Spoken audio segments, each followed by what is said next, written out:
Қайырлы күн, қымбатты менің көрермендерім, сіздермен Сарыағаш тәттілері. Бүгінгі бағдарламада мен сіздермен осындай өте дәмді испанский чизкейктің рецептісімен бөлісетін боламын. Құрамын, мөлшерін төмендегі описание бөліміне жазып қалдырамын. Және де осындай өте әдемі тәттімізді дайындай отырып, кезекті қиссамызды баяндап отырайын. Бүгінгі қиссамыздың тақырыбы Алла жіберетін бәленің ең жаманы. Мұса пайғамбардың қауымы надандықпен күнәлі істерді көп жасап, Алланың алдында айыпты болады. Алла тағала оларға наразы болып, Мұсаға: «Әй Мұса, қауымыңа ескерт, 3 түрлі бәле жіберемін, біреуін таңдасын. Біріншісі зұлмат, ашаршылық, екіншісі індет, үшіншісі елдің ынтымағын жойып, бір-бірімен алауыз қыламын. Біреуін таңдап, 3 күннен соң жауабын беріңдер», дейді. Мұса еліне келіп Алланың қаралы хабарын жеткізеді. Ел жұрт мұнаны естігенде төбелерінен жай түскендей болады. Ақсақалдар жиналып кеңес құрды.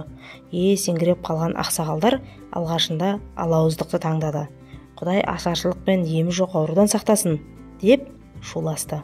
Сол кезде бір абыз: «Алла ашаршылық жіберсе, бәріміз қырылып қалмаспыз. Талқаны таусылғандар тағдырын Аллаға тапсырсын. Тірі қалғанның тұқымы тірілер, орында бар оңалар. Індет жіберсе де, Алла барлығымызды түгел қырмайтын сыңайлы. Бәрібір қарттардың бәрі өледі, жастардың ажалдысы өледі. Алауыз болсақ, бәледен көз ашпаймыз. Отбасы ала болса, кереге басы сайын бір бәле деген. Ел іші ала болса, жау шаппай-ақ, дауыл тұрмай-ақ құримыз. Жиған малың ұстағанның қолында, тістегеннің аузында кетеді. Ұлымыз құл болар, қызымыз күң болар. Санымыз аз болсақ та, саз болып, жұмылған жұдырықтай бір ауыздан Алла қалаған 2 апаттың бірін қарсы алып төзейік. Бетеге кетсе бел қалар, бектер кетсе ел қалар, берекең кетсе нен қалар, деп тоқтау салды. Сонда ғана ақсақалдар ес жиып, осы байламға тоқтапты. Мұса қауымының таңдауын Аллаға жеткізді. «Ұлы Алла, қауымың дұрыс таңдау жасады. Елдің бірлігі мен ынтымағын таңдаған үшін мен оларды кешірдім. Енді ешқандай апат жібермеймін», деді.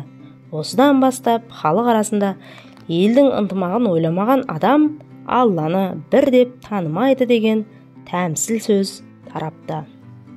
Келесі қиссамыз халық Алланың бір аты. Мұса пайғамбарға бірде бір балаға зар болған ерлі зайыптылар келіп, Құдайдан бала сұратады. Тәңір тағала: «Бала беремін, бірақ сәбиге 1 айлық қана ғұмыр жазам», деді. Олар: «Жарайды, Мұса, Аллаға айт, бізге ғұмыры аз болса да бала қызығын берсін, қубас атанғаннан осы жақсы», деді. Ұзамай екеуі ұлды болды. «Қартайғанда көрген қызығы ғой», деп айналадағы көрші, қолаң, ағайын, туыс, дос-жаран бәрі жиналып, құтты болсын айтып, тілектерін білдірді. Олар ішкі мұңын сездірмей қой сойып тойлады. Келген қонақтар: «Бау берік болсын, өмір жасы ұзақ болсын, көп жасасын, елдің мақтанышы болсын, ауру сырқау, бәле жаладан Алла өзі сақтасын», деп тілек айтты. 1 айдан соң шетіне деген бөбек жастан асып, сүйкімді сәбиге айналды. Ата-анасы бұл хикметті түсінбей таң қалды. Олар бір күні Мұсадан осының сырын сұрағанда, ол да таң қалып: «Я Алла, сен 2 сөйлемейтін едің ғой, бұл қалай?» деді. Ұлы Алла: «Иә, мен оның жанын 1 айдан соң алуға тиіс едім, бірақ жиналған халық оған шын жүректен ұзақ ғұмыр тіледі. Менің бір атым халық емес пе? Өзімнің бір сипатым болып тұрған халықтың игі тілегін қалайша қабыл алмаймын? Бұл менің ұлықтығыма жараспайды. Көп дұғасы қабыл болды», деді. Содан бастап көптің батасын, тілегін алу дәстүрге еніпті. Деп бүгінгі қиссамызды аяқтаймыз. Анығын Алла біледі. Кейінгі ұрпаққа осындай өнегелі өсиетті әңгімелерден айтып отырайық деп, міне осындай қиссаларды баяндап отырмыз. Ал достар, менің қиссаларым, видеоларым ұнаған болса, менің каналыма тіркеліп, лайк басып, қоңырауша белгісін басып қойыңыздар.